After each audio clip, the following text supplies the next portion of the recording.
warahmatullahi wabarakatuh. Waalaikumsalam warahmatullahi wabarakatuh. Selamat malam rekan-rekan semua, terima kasih atas waktunya. Jadi pada kesempatan hari ini, saya dan teman-teman di kelompok saya akan menjelaskan terkait hepatotoksik atau toksik pada hati. Nah, sebelum kita masuk ke pembahasan, saya akan memperkenalkan anggota-anggota kelompok saya. Itu yang pertama ada Raihan Muhammad Faiz, kemudian ada Mega Aulia Sagita Dewi, kemudian ada saya sendiri Widi Yuli Priatiningsih, selanjutnya Laksmi Maharani, Anissa Atikah Jana, dan Aknang Amri Nugrahanto. Nah, guna mempersingkat waktu, penjelasan pertama akan langsung dijelaskan oleh Raihan Muhammad Faiz. Kepada Raihan Muhammad Faiz, saya persilahkan. Baik, terima kasih atas waktu yang telah diberikan. Pertama-tama,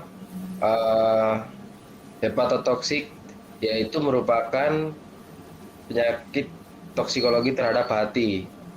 Hati merupakan organ terbesar yang terdapat dalam tubuh manusia dengan bobot kurang lebih dari 1,5 kilogram. Hati memiliki fungsi membentuk kantong empedu dan isinya, melepaskan dan menyimpan karbohidrat, membentuk urea, dan masih banyak lainnya yang berhubungan dengan metabolisme lemak dan detoksifikasi obat dan racun. Proses metabolisme kompleks yang terjadi di dalam hati dapat berupa detoksifikasi dan bioaktivasi. Hati merupakan organ sasaran dari banyak toksikan yang telah diketahui selama lebih dari 1 abad. Hati merupakan organ yang sangat sulit ketika mengalami kerusakan. Hati yang sudah rusak sulit sekali untuk menjadi kembali normal. Adanya peningkatan beberapa polutan dan zat dapat menyebabkan kerusakan. Hal tersebut dapat dibuktikan dengan melihat zat-zat yang dapat merusak hati. Slide berikutnya. Berikut kita dapat melihat di sini gambaran terkait hati.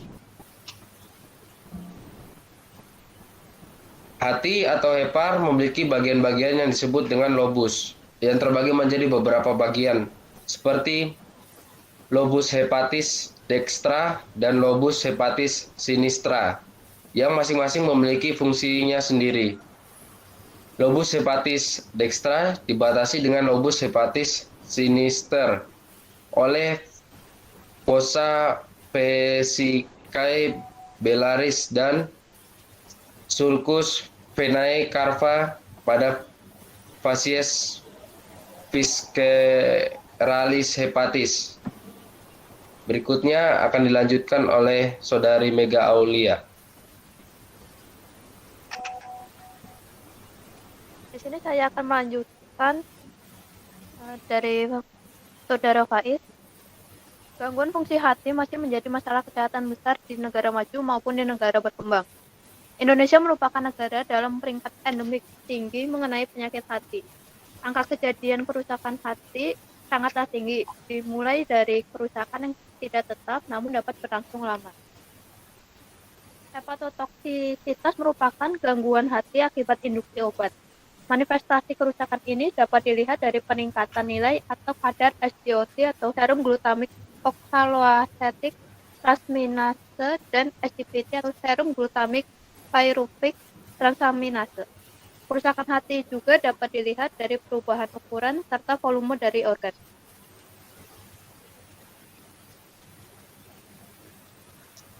Dalam metabolisme toksikan, hati memegang peranan yang sangat penting. Proses metabolisme tersebut biasa disebut proses biotransformasi yang bertujuan untuk mengubah toksikan menjadi kurang toksik atau tidak toksik agar lebih mudah dikeluarkan dari dalam tubuh. Proses biotransformasi merupakan proses kimia yang mengubah efek biologis toksikan serta meningkatkan polaritas toksikan agar lebih mudah larut dalam air sehingga lebih mudah dieliminasi atau diekspresikan dari dalam tubuh. Proses biotransformasi itu terbagi menjadi 2 fase. Yang pertama, terjadi reaksi oksidasi atau reduksi. yaitu proses berlangsung dengan menambahkan gugus kimia fungsional pada toksikan seperti gugus alkil, hidroksil, sulfur, atom nitrogen, dan lain sebagainya. Fase kedua, terjadi penambahan gugus prostetik pada porsi fungsional toksikan. Gugus yang umum ditambahkan antara lain yaitu karbohidrat, asam amino, asetil, etil, sulfat, pada alkohol karboksil, sulfidil, atau gugus amino. Selanjutnya akan dilanjutkan dengan Saudara Anissa. Baik, selanjutnya adalah drug-induced liver injury atau yang disebut dengan DILI. DILI merupakan istilah lain dari hepatotoksik yang diinduksi oleh obat. Istilah ini sering digunakan oleh para tenaga kesehatan. DILI merupakan penyebab utama kegagalan hati akut dan transplantasi di negara-negara barat. Meskipun mekanisme yang tepat dari DILI masih belum diketahui, tampaknya melibatkan dua mekanisme hepatotoksik langsung dan reaksi imunitas yang merugikan. Kemudian ada kerusakan hati akibat toksikan. Contohnya yaitu adalah perlemakan hati atau disebut steatosis, merupakan kondisi terjadinya akumulasi lemak, terutama trigliserida di dalam hati.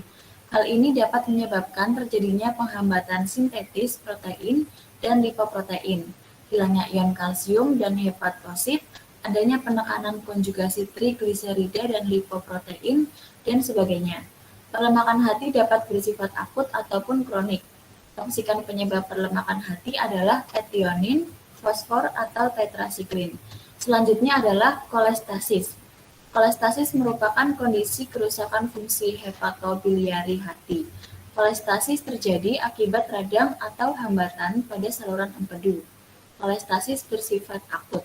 Toksikan penyebab kolestasis adalah anit. Selanjutnya akan dijelaskan oleh Akmal.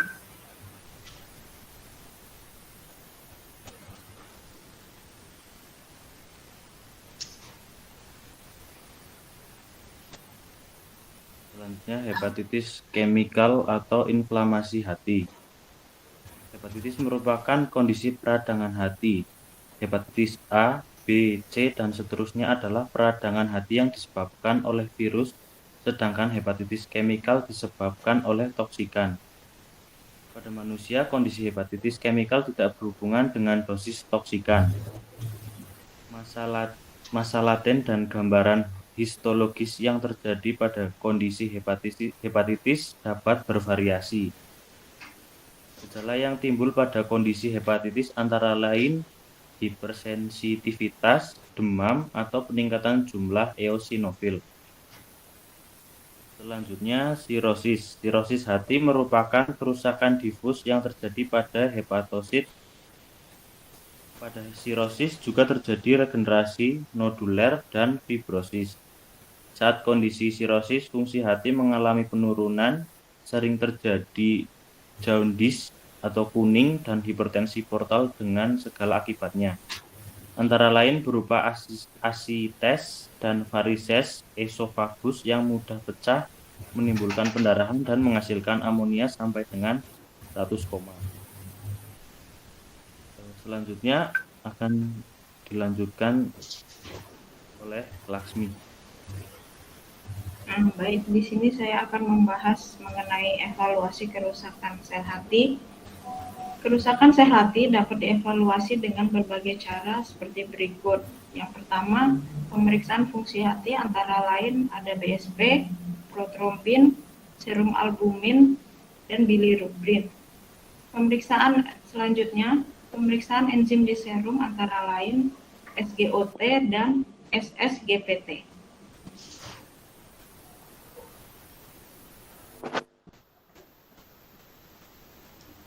Sekian presentasi dari kelompok kami.